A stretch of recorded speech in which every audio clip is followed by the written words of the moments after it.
What's the story about the person you once met in a day and you never saw again, but marked you for the rest of your life? The homeless man I met at my grandfather's funeral. He came into the funeral home, signed the guest book, and took a seat in the very back row. I noticed him because he didn't come up to greet the family like so many others did, and he looked out of place. Everyone else was in traditional funeral attire, the dark somber colors and all that, but he was wearing a red t-shirt, jeans and a jacket that had seen better days, and he looked so sad. He seemed like he was really hurting. After the funeral, he stood quietly in the back and watched other people leave. I went to him right before we got in the limos to leave and asked him how he knew my grandfather. He let me get in his truck one day when it was really cold so I could warm up, and then he started bringing me coffee, and after a while we were really good friends. I miss him so much. This guy was the real deal. He knew my name, knew the names of all my family, told me some stories that only my grandfather could have known, and it soon became very clear that they had been friends for a long while. Then he said, "I want to go to the cemetery but I don't have a car." Of course he rode in the limo with my grandmother. I'm sure they had quite the conversation. But after we all went back for the light lunch, he slipped away. I never got his last name. I had no idea where he was staying. I went into town so many times looking for him, but never found him. It's been 20 years now, but I still look for him when I go back home. I wish I could buy him a cup of coffee. This made me tear up. I've had some of the most meaningful experiences with the homeless. There really are some wonderful people out there. My wife dropped her wedding ring in the Pacific Ocean while on our honeymoon. We were snorkeling. Water was 18 feet deep in that area and there was reef around. No idea how, but our tour guide managed to find it on the bottom of the ocean floor after a few dives and skimming the bottom with his hand. I gave him all the money I had in my wallet as a tip. My wife would have been pretty devastated if not for Tao. He's a good guy. I want to see more people like him in this world. I was at a party once when I was about 16. The day boy was turning 22, so there was a good range of people my age into their early 30s. However, there was one guy who stood out like a sore thumb. He looked like he was at least 45 and came straight from his office job. He had a collared shirt buttoned up and tucked into khakis, big thick glasses, a pink necktie tied around his head, jumping around to the live, screamo hardcore band that was playing in the living room. This guy was having the most fun of anyone there clearly, and we all started joking about him in our corner, wondering if he was on drugs, secretly videoing him. I know, crappy teenagers, etc. As the party went on and I got a few more drinks into me, I saw him sitting off to the side and my curiosity got the better. I sat with him and tried to politely ask how exactly he fit in here. When he started talking, I could see he wasn't freaked up on drugs, didn't even seem drunk. He just told me to stay young. Him and his wife always kept up being social and going to parties, and no one his own age liked to go out anymore. I made some comment that he was keeping up, as he was clearly the life of the party. He seemed happy and smiled before he told me it was the first time he'd been out since his wife had passed away 2 months prior, and he was trying to go extra hard for the both of them. TLDR. Met a weird old guy at a hardcore party that melted my heart. Jesus Christ, warn a guy before you make him tear up at work. Pulled up at some lights once and glanced into the car next to me. There was a guy tucking into a massive cheeseburger with a look of pure desire on his face. I was late home and very hungry, and he caught me watching him. He just grinned and offered it towards me. It wasn't a real offer. We were 2 car windows apart, but it makes me think about how we're all just humans and in this together. A boy on a train. We got on really well. Had the same sense of humor, same awkwardness. He was so passionate about people and about music. It was amazing to listen. I told him about how I like to paint. I felt like I'd met an old friend. And then he got off the train. I hate regretting to get someone's number. I once met a man who was a refugee from Somalia. He was homeless, had no money, worked at a local church for food and occasionally shelter, and he was the happiest human being I ever met. He spoke broken English but was quite intelligent, so he got his point across, and his point was that he was better than good. In Somalia, if he was alive he was good. If he had a meal a few times a week he was good. If he didn't get shot at he was good. But now he is in a safe country with food and shelter and he was the happiest man on earth and loved life, even though by typical first world standards he had nothing. And whenever I am in a bad mood or angry about something I think of the day I meet that man from Somalia and if it is worth lowering myself from being better than good. At the time both of my parents were in the ICU for different reasons. I had been at the hospital all day and went to get a drink and dinner alone. A guy asked if he could sit with me and he turned out to be a nurse at a different hospital. So I told him about my parents and thanked him for everything he does. Things started to get flirty and he offers to buy me a beer. I tell him I have a boyfriend, now husband, and I don't want him to buy me a beer. My husband was in the town we lived in, I was in my hometown 3 hours away. He buys me one anyway and still hangs out with me the rest of the night. Stops being flirty. It was so nice to not be treated differently after bringing up your so. This was 5 years ago and I never saw him again. Small acts of kindness can go a long way. Thanks, random guy. I hired 2 orphans, 7 and 10, to take me around on their boat in Cambodia, and the little one especially was so excited to have me there, aching for a parent figure of some kind. I was just out of college. They would probably say we had a terrific day, with a nice tip, but it broke my freaking heart, and now that I'm a dad I think about them all the time. Not quite how hiring orphans in a foreign country normally works out. Congrats. Back when I was in school I was doing a rotation at a local hospital when I met a 96-year-old World War II veteran in the acute critical care unit. I was talking to him and getting the usual medical information, and like most people, he would begin to go off on tangents and life stories. Luckily that day I wasn't too busy, so I decided to stay in his room a little longer than usual and chat with him. It was amazing to hear his perspective on so many historical events. In the midst of the conversation he stops himself and asks me, "You married?" I tell him no, but I am considering engagement soon. I was with my GF of 7 years and at the time there was a lot of pressure for us to get engaged. He looked at me and said, "If you ain't sure about it now, you ain't gonna be sure about it ever. Might as well break it off." That resonated with me on such a deep level. I was considering splitting with the GF for some time, but those words helped me make up my mind. My GF and I split up about a month after, and now, years later, I am so much happier than I thought I ever would be. His words changed the course of my life. Unfortunately, I never got to speak with him again after that. He did not make it more than a few more days after that. I was once on a flight from Boston to Detroit like 7 years ago. I was seated next to a pretty attractive guy and he was watching an unfamiliar show. He could tell I was doing the awkward neighbor move of trying to see what he was watching, and he just handed me the other side of his headphones and gave me a little nod. I started listening and this was my first exposure to It's Always Sunny in Philadelphia. I'm not sure if this will mark me for the rest of my life, but it's a dang good show and it's a nice memory to have with a cute stranger. He did it because of the implication.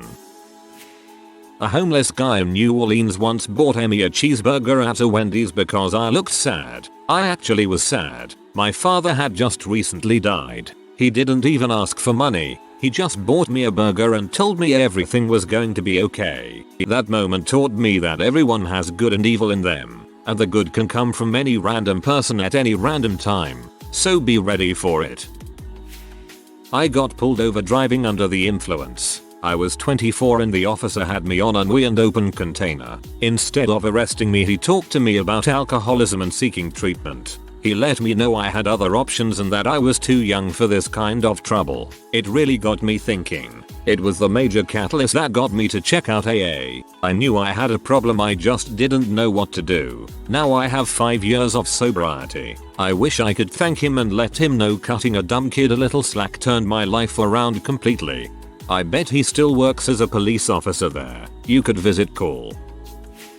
I'm a biologist and have a tattoo of the molecular structure of DNA on my left calf. I was walking into a supermarket not long after starting my PhD, also not long after getting the tattoo, which was a celebratory gift to myself, when a guy by the door pointed to my leg and said, "That's DNA." He was a little the worse for wear. Disheveled, dirty clothes, half drunk with another half bottle of whiskey to go. I stopped briefly to acknowledge him and we ended up chatting for a few minutes. It turned out that he was a former academic chemist. He once had a family, a good job which he loved and a pretty good life. But he always drank too much and it got the better of him. He was so happy that I was trying to get my doctorate and wanted to become a research scientist, and kept encouraging me to work hard and keep believing in myself. Before I headed into the shop, he held up his bottle and said, "Don't do this. Be better than me." The first part isn't verbatim. The second is. That conversation has stayed with me ever since. A few decades ago a man saved me from falling in front of a fast-moving 18-wheeler. I was about 7 years old, had been walking home from school and was standing on a curb at a busy, fast-moving intersection waiting for the light to change. I was kicking at something on the cement curb or doing something else little kids do and suddenly lost my balance, pitched forward headfirst directly into the path of this oncoming semi-trailer. As soon as I did I felt a large strong arm wrap over my left shoulder and pull me back. I don't recall if the semi-truck honked or not, but I do remember gasping at the tiny margin of time between getting pulled back and the passing of the truck. The blast of wind in my face from it. I would have been dead for sure if not for this man, but I have no idea who he was because I was catatonic, standing rigid for the next few seconds, minutes. I didn't even turn around and look up to see his face or thank him. I was so frightened still. Then the light changed and this group of people all started going past me across the street. I just walked forward. I've never been able to remember anything else about that day. Whoever you are, if you're still out there, thank you for saving me. Your kindness and quick reflexes not only saved me but allowed me to save someone else many years later. What's the story on the person you ended up saving? One time I was working at a liquor store in a college town. This middle-aged guy comes in, and he's already in the middle of a soliloquy about how insane and messed up the world is. He seems sober to me, oddly enough, but he's talking aloud to himself, or kinda to me. It was hard to be sure. I saw a lot of loonies when I worked at that store, and this guy wasn't like that. Seemed like a totally normal guy to me, not crazy, not on drugs, just going through something, I guess. So he goes and grabs a 6-pack, brings it up to the register, and he's still going on this rant about how people are starving in third world countries, and corporations control our lives, and our politicians are corrupt, and we're all stupid and ignorant. And then he pauses, and just looks at me and says, "And yet, what is there to do but become an advocate?" But that was the end of the speech. I've never been totally sure what he meant, or how he intended me to take his words. But here's how I've chosen to interpret them. The world is fricked up. Literally every about it is wrong. But what are you gonna do? Not live in it? There's no use in complaining about all the crap that goes down. And none of it is new. Things have always been this way, and they likely always will be. The specifics will change, but the big picture won't. And maybe this is as good as it gets. So what is there to do, except endorse the whole rotten mess, and try to do whatever good you can? We're humans. This is us. And as bad as we are, we're not so bad after all. I'm sure most of you won't agree, but this thought has kept me sane and calm through the last 15 years of history. I used to have more of that activist spirit, but through all my protesting and so-called direct action I only made one lasting change. I was angry all the time. Sure, there were little victories along the way. That homeless guy got a good meal. This tree stood for an extra day before they cut it down.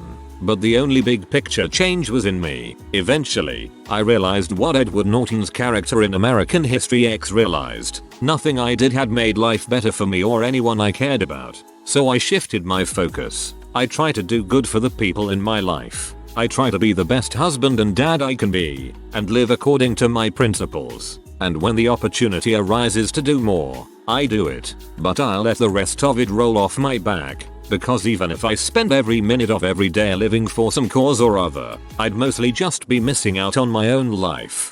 This was beautiful. These 2 children in Afghanistan. We got attacked rolling through a village and these kids were scared, so I grabbed them, moved them into a mud hut and told them to calm down, not understanding that they couldn't speak English. I don't really remember what happened after the weapons stopped firing at us. I bet they will never forget you either. You did a good thing that day. Not really meet, but had an encounter with stranger. I had just finished college and was working some crappy job when my then boyfriend at the time dumped me via text message, completely out of nowhere, and it hit me hard. I had to remain composed during the rest of my shift, but I was fighting tears the whole time. At the time I was living in the suburbs, but working downtown. My commute sucked and was about 2 hours with a subway ride and then a bus ride, then a 10 minutes walk home. As soon as I could clock out, I did, and ran all the way to the subway crying. I got on the subway cart and completely let loose, sobbing and crying hard. At that point I didn't care who heard me, or how foolish I looked. It was raining that day, so I had my jacket on and my hood up. I didn't want to see anyone or talk to anyone, so I had my headphones in, mostly so I wouldn't hear how upset I was. I kept my head down the whole time too. The cart went along its path. No one said anything to me. Eventually the cart began emptying. My stop was the end of the line, so I had some ways to go. The subway stopped somewhere. I saw from under my hood that this man standing in front of me, but not facing me. He was waiting to get off the line of people to move. I suddenly felt an open hand on the top of my head. It was a reassuring touch, and he sorta shook my head a little bit, gently, in a manner that said, "You'll be alright, you'll be okay." I didn't look up from under my hood. The interaction only lasted about 5 seconds, and then he was off the subway, but it was extremely comforting at the time. I have no idea what he looked like, who he was, his name, or anything, but I will never forget that moment for as long as I live. I felt so comforted and assured, and not so alone. The whole subway cart heard me bawling my eyes out, and some man had obviously heard it too and wanted to comfort me, a stranger, somehow. My dad passed away when I was a teenager, and it reminded me of something a father would do, which is why I think it'll stick with me forever. This one got me, dang. Out at Ren Fair many a year ago, I saw someone walking by I swore I knew from somewhere. It bothered me so much, I got over my usual anxieties about striking up conversations, so I pulled myself together to go say hi and ask. He said he didn't go to this event, or that school, any of the few things I was thinking he looked familiar from. Then out of the blue he pulls some maybe this sounds suave spiritual cool sort of line like perhaps we knew in another time. Souls and hearts connect and blow a kiss like the entire convo had been a pickup, and walked off. Never saw him again, and all I can think of when I think back is, what an insufferable douche. This happened to me at a small concert I attended once. He didn't blow me a kiss and walk away. He started naming TV shows, asking if I watched them. I thought I had gone to high school with Jensen Ackles of Supernatural fame. When I was processing in my basic training, we were all kinda asking each other different questions. Why do you enlist? Where are you from? That sort of thing. I started talking to this one guy from somewhere in Africa. I wanna say Somalia, but I don't remember, and I asked him why. Of all things he could have done in the States, he chose to enlist. He told me that where he's from, people would be dragged out of their homes and shot for being part of the wrong tribe, or wore the wrong kind of clothes, or just did anything not considered normal. He said that if you spoke out against the people in charge, you'd just go missing overnight. He told me when he came to America, he was shocked to see people of all kinds, wearing all sorts of different clothes, and getting along, and speaking their minds freely. He said that this country is the most beautiful thing he's ever seen, and that he couldn't possibly understand why some people despised it so much, why so many people claim that America isn't free. He told me that this country gave him freedom, and that it simply wouldn't be right to not do something to give back to it. He liked that he was in the military, not because he was forced to, but because he chose to. I don't remember his name, or anything about him, but those words stuck with me. I'm going to remember this story when I see the latest news and think the country is going to heck in a handbasket. Thank you for sharing it. My parents divorced when I was young.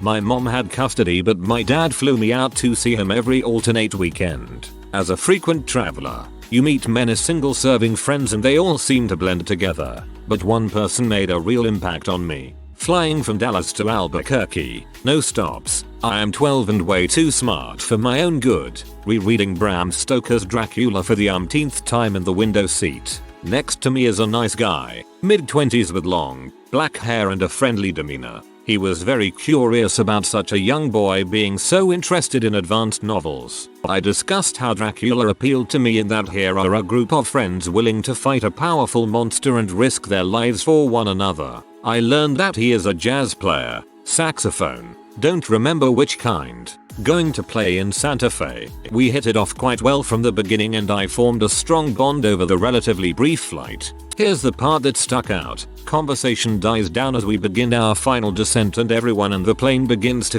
deny their mortality. Jazz friend pulls out a small paperback and writes inside the front cover. When he is finished he hands me the book. The book is The Alchemist and inside he has written 4 numbers. 12, 18, 22, 28. Read this book now and again when you reach each of these years in your life. Each time you read it, this story will have a different meaning to you. The plane taxied to the gate and I never saw him again. I just turned 28 and read the book again. He was correct. Well, I'm now going to do this. I was on a missions trip to Uganda and we spent a week in a refugee camp. Everyone there lived in mud huts and similar housing, but as we were walking around I came across this lovely home that was painted a bright yellow on the outside, which was mud and sticks. The inside was painted white and had pretty curtains, just pieces of cloth, but very pretty cloth, in the window and some kind of fake tile rug on the floor. It was in stark contrast to the poverty, dust, and overall aura of sadness in the camp that I had to stop and admire it. I complimented the man on his beautiful home, saying it looks like an American magazine cover because seriously, it did. I asked him how he managed to do that, and he said, with the aid of a translator we had in our group, it doesn't matter if you're poor or rich, you have to make do with what God has given you. I am not happy, but I have joy, and I want that joy of the Lord to show in my life. This happened about 4 years ago, and I honestly think about that man every day. The world needs more of him, and you. I had my moment years ago to start giving people the benefit of the doubt. My wife, sons, and I were flying to DC for an education conference she had to attend. As we get on the flight, my wife is in one row with one of my sons, and I in another. The doors are about to close when an older guy gets on. He had a slightly disheveled look and I was like, please not in my row. Please. He walked past to the last row, but then asked to sit by a window. The attendant asks if he could sit in my row. I said fine, but not happy about it. The guy says he is nervous about flying. I am worried that he is going to freak out as I am holding my son. As the flight goes on, I find out he is some K Street lawyer. He asks about what my wife and I do. Then he asks where he are staying while in DC. I mention it. He knows where the hotel is and asks how we are getting there. First red flag goes up. I said public transportation. Oh no, that will take too long. I will call my wife and we will give you a ride. I tell him that's not necessary, but he insists. We get into DC, and my wife says we should try to ditch him. That is impossible with our bags, stroller, and the fact he is carrying one of our bags. As he is calling his wife, my wife mouths the words, "You are really going to let us do this?" I try to get us out of him helping us, but he is determined to take us to our hotel. Red flag 2. His wife pulls up, normal looking, until a chloroform modest minivan. I check inside for bloodstains. All clear. My wife gives me the look that I am a dead man if anything happens as we get in. This guy and his wife take us on the most awesome tour of DC. I have a degree in history and I was giddy seeing all the sights. See what's left of that bridge? That's where Florida Air Flight 90 crashed. I saw the whole thing. Drove us past the memorials. My oldest son was captivated. He gets us to our hotel. Tells my wife and I good dinner spots to take young children. And local stores. He gives me his card and I shake his hand and thank he and his wife. We get checked in, and I tell my wife, I feel like such an but. He was just being nice. I swore after that day I would not put up a guard, unless it's really required, on people. I also decided to again treat others as we would like to be treated. It bums me out we are so suspicious of strangers. I have made it a point to help people. I unfortunately misplaced the man's card, so I never got a chance to call him and thank him again. My mom was dying. pancreatic cancer, and I was spending every last moment in her hospital room with her. I had flown in from where I lived 800 miles away, and my pregnant wife wanted to be there with me as well. It was later in the evening, time for us to sleep, and we only had one cot between the two of us. My wife and I wound up wandering the mostly empty halls of the hospital in search of a cot and wound up down in a basement area with what looked like a bunch of labs for research, or maybe just where blood tests, etc. were run. I don't really know. A doctor who was working in one of the labs saw us through the window and came out to ask if we were lost. We explained our situation, and she left what she was working on to walk us to the area of the hospital we needed to be in and stayed with us until we found a cot. She didn't have to help at all, much less stay by our side until we were taken care of. It certainly wasn't her job, but she did it anyway. It was a relatively small gesture of kindness, but in that moment it meant an extraordinary amount to me. I was watching the 4th of July fireworks in Boston from a bridge over the Charles River. The fireworks are launched from further downstream towards Boston Harbor, so you get a nice view over the water if you stand on a bridge. Also, tons of people watch the fireworks from their boats down in the river. So if you wait around for about 10 minutes after the fireworks end, you get to see a second, slow motion light show, all the little boats making their way back upstream. The river is absolutely full of them. It's really peaceful. So I was standing there watching the boats drift towards me when a disheveled middle-aged guy, possibly homeless, possibly drunk or high, definitely a little incoherent, wandered up next to me and started talking. I wasn't sure at first whether he was talking to me or just talking because, like me, he was staring out at the river. He seemed equal parts in awe and terrified by the whole fireworks experience. He kept asking me, wasn't it beautiful, and don't we live in a beautiful city? But then he'd hang his head over the railing and moan, I want to disappear. I just want to disappear. We talked for a bit. Eventually I told him I was heading home and said goodnight, and as I turned to go he called out, hey, I'm with you, and gave me a fist bump. I don't know why this moment stuck with me exactly. I guess it was like a little bundle of opposite experiences and emotions. Beauty and ugliness. Amusement and fear. Joy and despair. Connection and loneliness. I love this. Late to the party here, and it will probably get buried. I've posted this before, but it's an event of my life that I like to think about every now and then.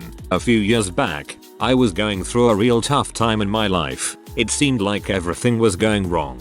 The final straw was that my girlfriend, someone that I loved dearly, and whom I thought was going to spend the rest of my life with, I had already bought the ring, and was going to propose in a few days. We had already talked about getting married, and she even had a date in mind, decided that she just couldn't do it anymore and broke up with me, right out of the blue. After a few days of being lost, I decided to just run from my problems. Literally, I had a bit of money saved, so I booked a flight to the first place I saw, Santiago, Dominican Republic. As soon as I landed, I caught a bus and drove to a small town on the shore and found a place to stay for a few days. I really didn't have any real plan. I just had to get away. Well, a few days sulking on a rocky shore doesn't really solve anything, and I knew I had to go back. The night before I went back to Santiago to arrange a flight, I went out to eat, and that's where my story starts. There was this little food place, almost a cart,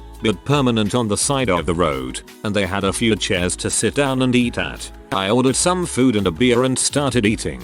Not long after, an older Dominican man came and sat near me and ordered his food. He then started talking to me at length in Spanish. The thing is, I don't know any Spanish other than a few words, and this man just kept talking. I'll be honest, I wasn't looking for conversation, especially in a language I don't know, but he just seemed so earnest. After a while I bought each of us another beer, and he kept talking. After that he pulled out a plastic bottle of some homemade moonshine and he shared that with me, talking all the while. When it was all done, he got up and went his way, and the next day I went home and I never saw him again.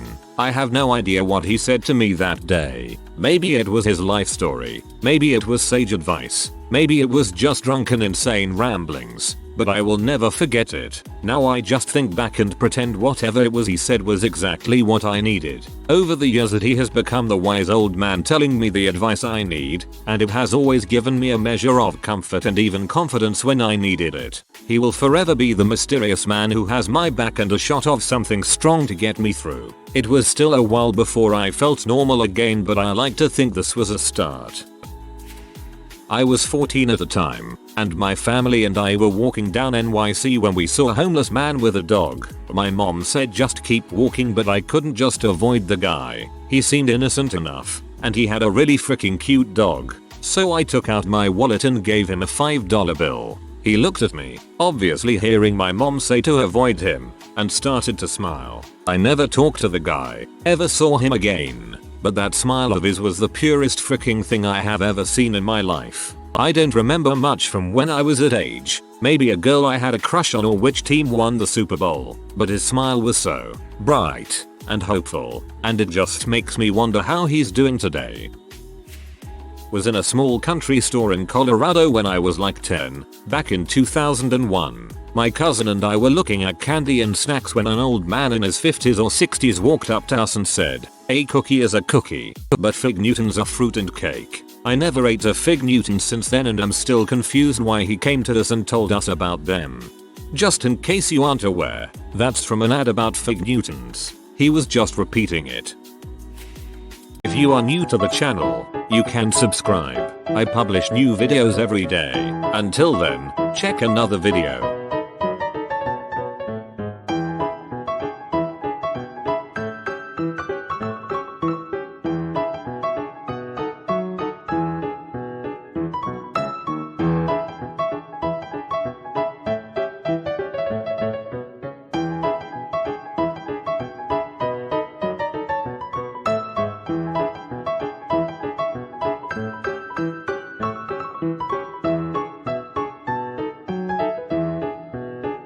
Bye for now.